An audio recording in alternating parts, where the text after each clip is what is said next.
most toxic player I've ever dealt with. This is a long one. Also, spoilers for Ghosts of Saltmarsh. I've been listening to some of the stories on the sub for a few weeks now, and I thought I'd share my recent experience with a toxic a-hole. For some backstory, me and my regular D&D 5e group split up a few months back. 2 of them moved, 1 quit playing, and the other 3, including myself, wanted to keep playing. We always play in real life, so we wanted to find a local people, which led us to a Facebook group, where we met some people looking to start a new campaign. Since I'm not on Facebook, it was my 2 friends who first played with these guys, and they told me it was fun. They asked me if I wanted to join, so I did. For context, here's the cast of characters. Me, playing an ASMR Forge Cleric. Warlock, my brother-in-law, good friend, and someone I played with for years. Wizard, brother-in-law's co-worker, friend of mine, and part of our D&D group for years. DM, a new guy we met who's pretty cool.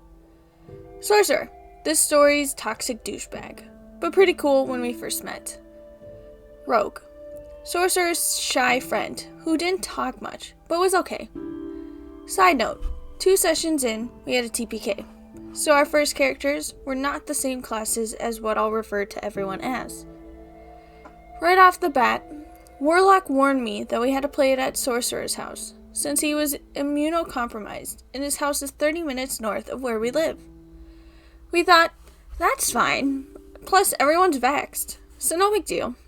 On top of that, he warned me that Sorcerer had been known to go off into weird tangents or strange stories about his life in the middle of the game. Annoying, sure, but not deal-breaking. Since I live nearby Warlock, we usually meet up at his place for a beer, talk for a bit, then carpool to Sorcerer's place. The campaign we are running is Ghosts of Saltmarsh, which is interesting because I haven't played a module since I first started playing 5th edition. I'd gotten spoiled for so many years because Warlock and Wizard are really good DMs, and they mostly created awesome homebrews. So my first session there, I met everyone, and it goes pretty well, with a few exceptions. First thing I notice is that the Sorcerer's house is disgusting. Dishes are piled up in the kitchen sink, boxes of crap are everywhere, and make it hard to navigate. And the bathroom litter box, right next to the toilet, hasn't been cleaned in days. I felt especially bad for Warlock, because he has a pretty bad allergy to cats. FYI, cats shed dander just like humans do, and when you don't clean your house, it has a tendency to build up. It got so bad for him he had to take an antihistamine once before the drive up, and again halfway through the session. Second thing I noticed is that Sorcerers had a lot of D&D related items. Ziploc bags filled with minis, a gumball machine filled with D20s, and a cool ship schematics made from wood that he laser engraved himself. For some more context, Sorcerer and his friend Rogue were in their 50s and 60s. Me and my friends are in our early 30s, and the new DM is in his late 20s. This guy had been playing D&D before the rest of us were even born, which sounds awesome. Unfortunately, just because you have more stuff doesn't make you better at the game. Lastly, for someone who has played for so long, it really seemed like Sorcerer didn't know what he was doing. He would constantly do things that made the rest of us scratch our heads. He'd constantly be like, I throw a dagger at the enemy. I don't know why he was so fascinated with throwing daggers at people. You're a sorcerer. Use your cantrips if you don't want to waste spell slots. Then he'd stare at his character sheet for a few minutes during his turn, thinking he has bonus actions. Spoiler, he didn't. But that didn't stop him from wasting time on every one of his turns. During the second session, we had cleared out the haunted house, which was just a smuggler's safe house. As we were gathering up items, the smuggler's ship arrived just offshore. We devised a plan to take the ship and kill its crew, which goes off well at first. All the crew on the top deck is easily slayed by us without alerting the lower decks, thanks to the heavy rain coming down. So we get a little cocky, and Warlock decides to shout to the below deck, "We are under attack!" To cut a long session short, with the help of some questionable strategy and a lot of very unlucky rolls later, we all die, and our bodies are thrown in the ocean. Rogue couldn't make it to this session, so the DM ruled that he was able to escape. It was frustrating, but we didn't want to give up on the campaign, so we decided that we will be back next week with new characters. Inspired by his screw-up, Warlock wanted to roll with the bad decisions character type. He rolled up his current character, a half-dwarf, half-minotaur, Minitar as we came to call it, pirate captain named Captain Hindsight, an impulsive hexblade warlock who made questionable calls, then said, maybe we shouldn't have done that. Eccentric, maybe, but our group likes to have fun and come up with creative and weird characters. Wizard Friend collaborates with him and comes up with a halfling divination wizard called Finn Foresight, the main strategist, Captain's right-hand man, and someone who tries, and fails, to steer Hindsight in the right direction. I decide that we need a dedicated healer, so I shoot for a wise stoic cleric that will add some desperately needed insight to this party. He may be a pirate, but he's the party's moral center and has a heart of gold. At the next session, we find out that the sorcerer did die, but was saved last minute by the goddess of the sea. In exchange for saving his life, he would devote himself to her and gain his 3rd level in Warlock. Our new characters meet up with Rogue and Sorcerer. They tell us what happened, and we tell them we will help them get revenge. We tell them we need a new boat anyways, since the last boat we had sunk after Warlock failed to go around a rocky outcrop in the water. It's around this time that I start to see a noticeable change in Sorcerer's behavior, both during the game and not. Outside of the game, he was super generous to everyone. He would give us snacks or candy when we played, offered to give us duplicates of minis he didn't want anymore, and even food from his pantry he couldn't eat because of his new diet. However, in the game, he started acting more brash towards us. He began to rudely question any and all strategies that were not his. On top of that, he got irrationally selfish when it came to items we found. After we got ambushed by some frog people and killed them, we found this really nice +1 spear. Perfect match for the Hexblade. Warlock with the pole-armed master feat, right? Nope. First thing the sorcerer said was, "I want that spear. It's mine." I glanced at Warlock like, is he serious? Confused, we then had to convince him that the spear was wasted on him. But what happens if I get cornered by an enemy? That's how I died last time, he said. It was like arguing with a child. His strength score was crap, so his plus to hit wasn't very good. Plus he was squishy as hell. Why would you want to attack with it in the first place when you have decent cantrips? But I'm part Warlock now. I have proficiency in simple weapons. Never mind the Hexblade right next to you that is built for melee, has pole-arm master, and knows how to actually play it as his class correctly. After some time, he eventually comes around and gives up trying to take the spear. Believe me when I tell you, we went through the same argument anytime we would loot bodies. With every session that went by, it seemed like he became more of an asshole. He started acting like someone you'd find on I Am the Main Character. He'd chime in all the time to give his 2 cents, even if his character wasn't in the same room. Speaking of which, he didn't seem to have a discernible character to speak of. Him and Rogue didn't play around with any accents, underlying personality traits, or anything else to differentiate between themselves and the persona they are playing as. I know that you don't need your character to walk around with a Cockney accent to make them stand out, but if you just talk in your normal voice without changes to cadence, inflection, or tone, then it's really hard to tell who is speaking at the table. Things like that ended up making his questioning of Warlock's plans seem more personal than needed to be. Me and Wizard were his trusted advisors, so we knew how to approach him with things like, "Captain, I believe this course of action would be more advantages. For Sorcerer, it all boiled down to, your plan is dumb, but my dumb plan is better." We genuinely couldn't tell if it was him or his character that we should call an asshole.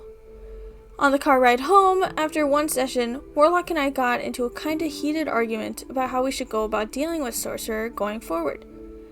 We did agree that his behavior was getting aggravating, so Warlock decided to talk to the DM and the problems we had. DM called him up to have a discussion about some of our concerns, and we thought he would have the self-awareness to realize he was being a D. But if you think he was an ass before this, just wait, it gets worse. The guy starts becoming every archetype of the quintessential that guy. One thing he always did that annoyed me was being the backseat player, constantly telling me, "No, you should do this," or "Are you sure that's a good idea?" This one session, we were tasked with earning the trust of some lizard folk in a nearby settlement. They wanted us to go kill a giant crocodile that was terrorizing their swamp. During the fight, Warlock casted Hex on him, making him take extra damage and giving him disadvantage on all athletics checks. Seeing this opportunity, I leap onto the croc's snout and try to grapple him. I am hands down the strongest one in the party, with an 18 in strength and proficiency in athletics from my first level being in fighter. Now he's grappled for a few turns, and cannot do his bite attack to grapple someone else. Of course, Sorcerer just scoffs and keeps telling me, "Why don't you just hit him?" Gee, I don't know. Maybe because it sounds like a fun, badass thing to do that burned one of his attacks and distracted him so you guys could attack him. Plus, I'm not going to pass up an opportunity to go gator wrestling. I swear, whenever it was my turn, I could hear his eyes rolling from across the table. Dude sucked at playing his character, yet always chastised me for how I played mine. We eventually tracked down the ship that the party died on to a port city nearby. After we got done with some business between the Saltmarsh Council and a tribe of lizard folk, we set sail in a small clipper ship that the council let us rent. The vessel we were looking for worked for a notorious smuggler that Saltmarsh wanted us to get rid of. Not just that, but the ship was behind schedule, and their boss wasn't happy. The plan was to imitate another smuggler crew working for this boss and split their crew up onto both ships to deal with. We get to port, and Sorcerer, of course, wants to go with us. Keep in mind, this captain is the same guy that killed us, and would definitely recognize the Sorcerer. Me, Warlock, and Wizard find this captain drunk and passed out in a nearby tavern. We deceive him into believing we were sent here by his boss, and the plans have changed.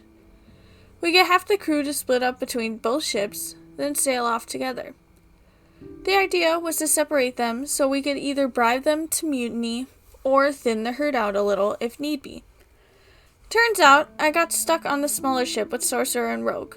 Sorcerer insisted that he be the one to convince them to switch sides, since he had the higher charisma.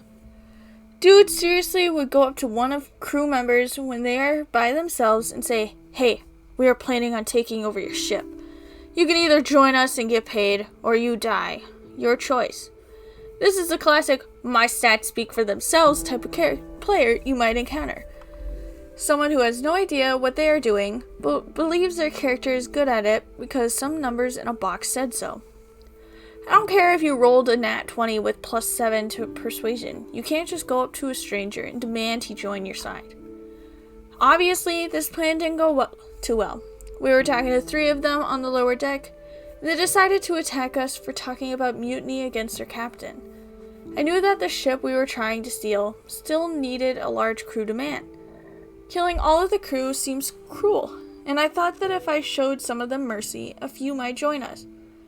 After I downed one of them, I gave them a healing word to show some goodwill. I tried to convince them that this won't end well for them, but I fail in persuading them. They then attack Sorcerer, who stares daggers right at me the entire time. He mopes and complains that I let him take damage. "You better effing heal me when it's your turn," he said. He only took 8 damage the entire fight, and blamed me for the whole thing going south. We wouldn't be here if you followed my plan and killed them while they were sleeping.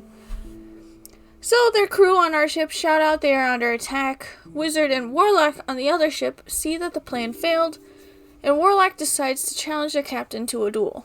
Captain puts up his first mate as his champion, the nasty barbarian that ended up killing a few of our previous characters. Warlock kills him and takes over control of the ship. So, task failed successfully, I guess. Unfortunately, Sorcerer then tries to create a running joke that I'm conspiring to secretly have everyone at the table killed, all because he took a little damage. Every time we would run into some enemies, he'd smugly say, "You gonna attack them this time?" Or, "You're not on their side, are you?" So, remember when I talked about my friends and I wanting to have fun? Well, we take not being serious very seriously. We do strictly adhere to the rules, but the rules also say to have fun. And if we aren't having fun, then what's the point? Because we've known each other for so long, we like to crack jokes and get into ridiculous situations while playing. Sometimes our dark humor comes out, and we have gotten pretty comfortable with this new group.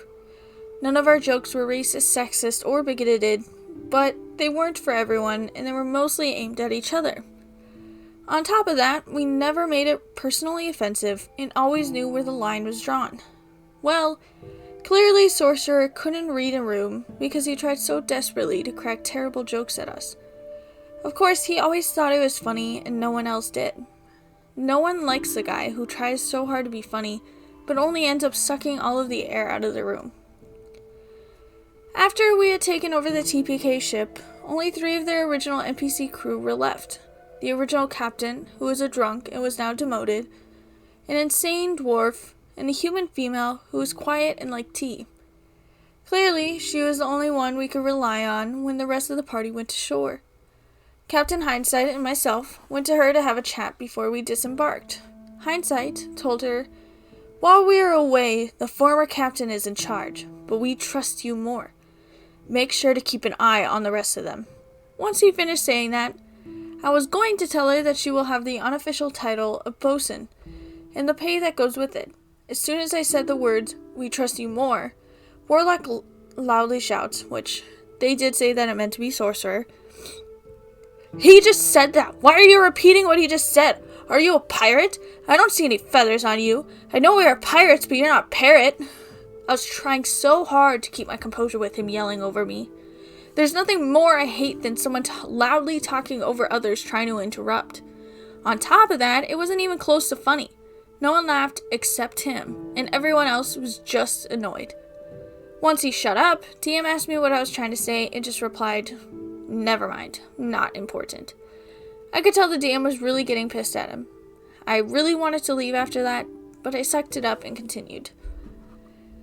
You might be wondering why I haven't really brought up Rogue that much, and honestly, he didn't do much at all. He would only participate whenever there was a battle or to throw out a random suggestion. I could tell he was really nervous in front of new people, which is understandable. DM kept throwing him opportunities to roleplay, and he never really got into them. Considering that he is friends with Sorcerer, leads me to believe that this is just the way he is, or that he has probably been browbeaten by Sorcerer so many times that he's scared of doing anything for fear of being judged. Also reminds me of a story that Warlock told me one day when we weren't playing. Before I joined, Wizard and Warlock remembered talking to the rest of the group the first day they met. Sorcerer told them that he's joined quite a few D&D groups through Facebook, and none of them lasted very long. This may sound a bit conspiratorial, but after getting to know him more, I really think that Sorcerer is just a toxic narcissist.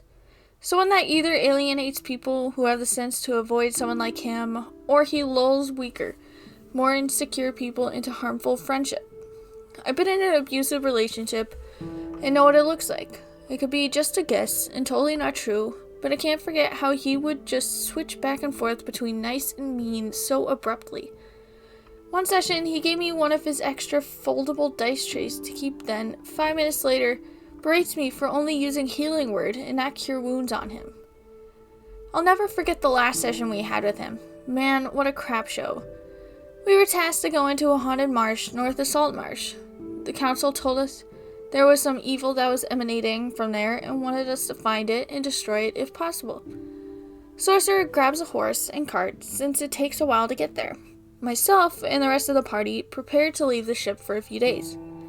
We tell the crew to behave while we are gone, and the crazy dwarf tells me to sod off. I told him to not disrespect his superiors, and he challenged me to a fight. Just myself and DM roll initiative. And me, not wanting to waste time, decides to cast command on him. He fails, and I tell him to swim, at which point he jumps off the ship into the water and swims out of the harbor like a crazy person.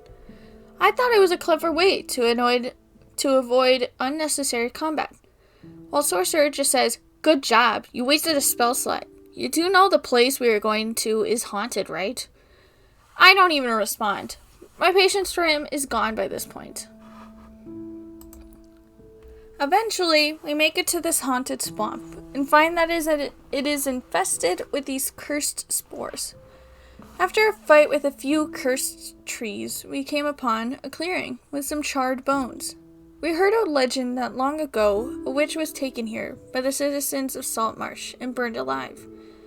Sorcerer, the entire time, tells us not to investigate the clearing, and that we will either die or be cursed if we stay here. We don't listen, and upon closer investigation, we find that these bones belong to a little girl.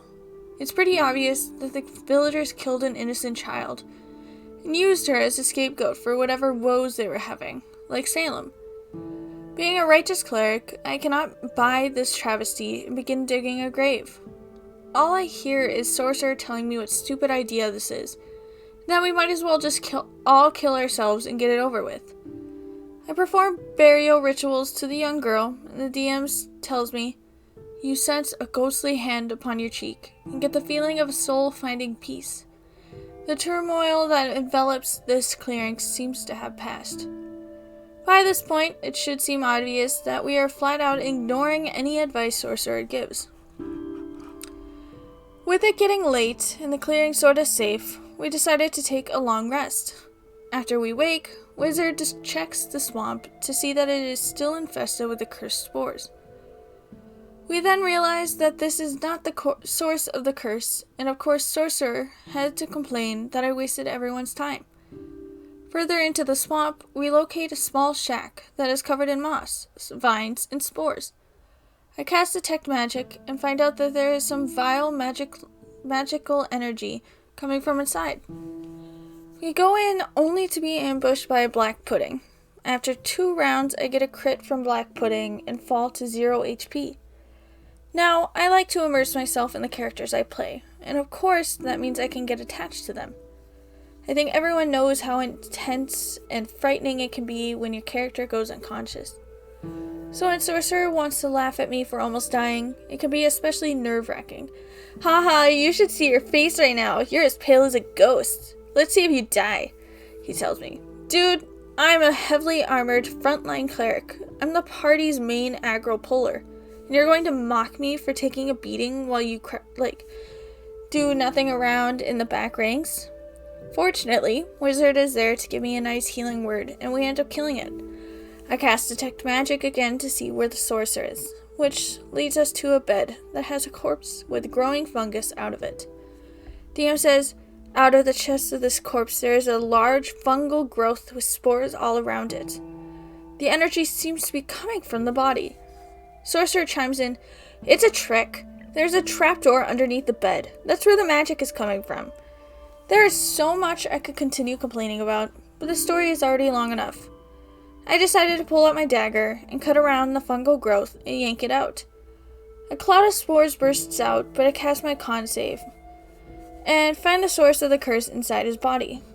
A cursed ring of 3 wishes, with only 1 wish left. Cue the usual, "Yep, that's my ring now," from Sorcerer. But I decide to hold on to it myself. After all, I found it. Why should I give it up? Plus, it's cursed. If we were going to give it to someone, it definitely won't be him. We leave the swamp, deciding what we should do with the ring. Warlock says if we find a powerful enough cleric, we might be able to have them cast Remove Curse on it. Maybe if we give it to the council, then they will take it in exchange for some nice magic items for all of us.